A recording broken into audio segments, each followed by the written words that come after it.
Iya halo semua, gimana kabarnya hari ini? Semoga sehat-sehat saja ya. Oke, jadi pada kesempatan kali ini saya ingin membahas tentang 6 tips 6 tips untuk mempercepat penyembuhan luka. Nah, terutama ini luka luar ya. Jadi bisa karena jatuh terus dia berdarah ada lukanya, ataupun dia luka karena benturan atau luka karena kronis ya, misalnya pada diabetes seperti ulkus dan juga luka-luka yang lainnya, tapi yang bagian luar saja. Oke, langsung saja, yaitu kita ke tips yang pertama. Jadi tips yang pertama ini yang paling penting ya teman-teman, ini adalah kuncinya. Jadi kalau kalian tidak melakukan yang pertama, walaupun melakukan yang kedua, tiga, empat, lima, dan seterusnya, itu bisa disebut sia-sia atau kurang optimal ya teman-teman. Nah, kenapa seperti itu? Karena yang paling penting yang pertama adalah nutrisi ya. Ini adalah kuncinya teman-teman. Jadi makanya ada yang bilang kalau orang yang sakit itu harus banyak makan, itu malah benar ya teman-teman. Kalau ada yang bilang orang yang sakit itu kita harus menghindari makanan telur, makanan ayam, itu malah salah teman-teman.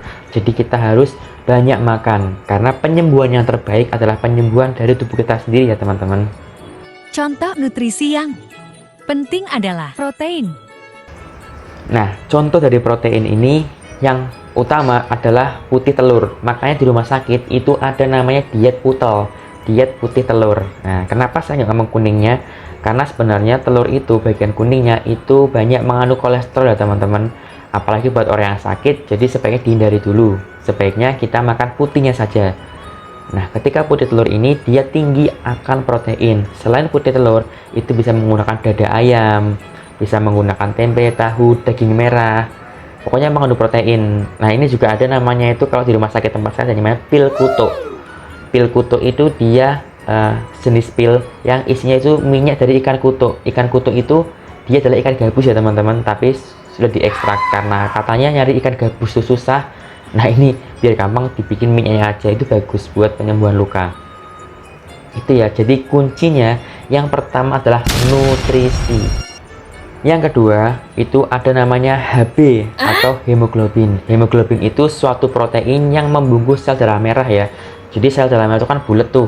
Nah, yang bungkus di atas namanya HB atau hemoglobin. HB ini dia berfungsi untuk membantu transport nutrisi.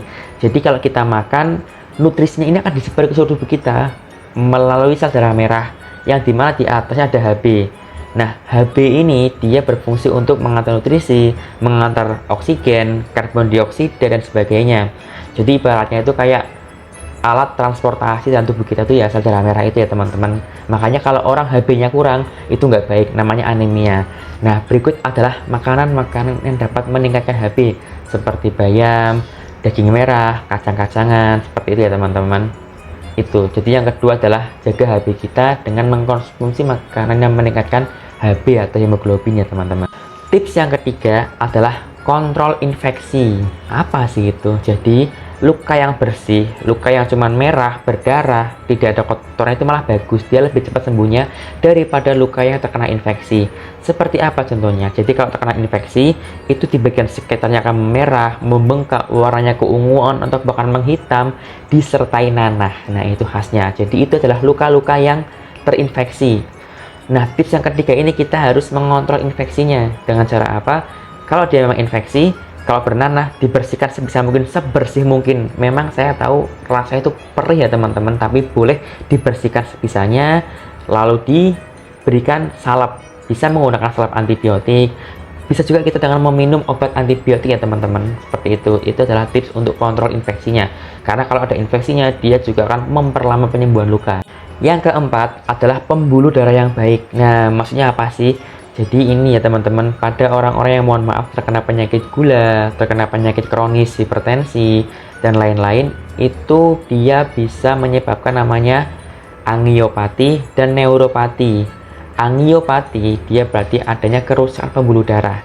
Sedangkan neuropati dia kerusakan sel sarafnya, sehingga dia nanti akan kebas, kesemutan, dan sebagainya. Nah, tapi kita bahas yang ini aja, yang angiopati. Oke, kita kembali ke nomor 2 tadi, dimana HB dia itu kan mengangkut nutrisi tuh. HB itu mobilnya. Nah, pembuluh darah itu jalannya. Bayangin kita punya mobil yang bagus tapi nggak ada jalannya, atau pembuluh darahnya rusak, ya sama, itu akan memperlama penyembuhan luka. Makanya pada orang-orang yang terkena hipertensi, terkena gula, dan penyakit kronis yang lainnya harus dikontrol ya teman-teman. Kontrolnya seperti apa? Ya kita gulanya itu asupannya dikurangi, diberikan obat-obatan yang mengontrol gula seperti metformin, insulin, glibenclamid, glikafenib, dan sebagainya, banyak banget obatnya, tapi kita nggak bahas itu. Intinya dikontrol gulanya agar pembuluh darahnya bagus ya teman-teman, seperti itu. Yang kelima adalah imobilisasi. Apa itu imobilisasi? Dari kata mobile. Mobile itu bergerak. Kalau immobile atau imobilisasi itu ya kita sebisa mungkin mengurangi gerakannya teman-teman. Maksudnya apa sih? Jadi kalau luka di sini misalnya nih, ini kan daerah luar tuh, dia sering kesendol, sering kena apa gitu kan. Kita imobilisasi, maksudnya kita harus menutupi lukanya seperti itu ya teman-teman, supaya mengurangi gesekan, mengurangi sentuhan dari dunia luar, dan mengurangi resiko terkena infeksi. Dengan cara apa? Dengan cara dibalut atau diperban seperti teman-teman. Jadi biasanya untuk balutnya ini kita dibersihkan lukanya tuh. Kalau lukanya bersih, kita bisa membalut menggunakan kasa. Kasa itu ya kayak jaring-jaring gitu ya, kayak kapas gitu.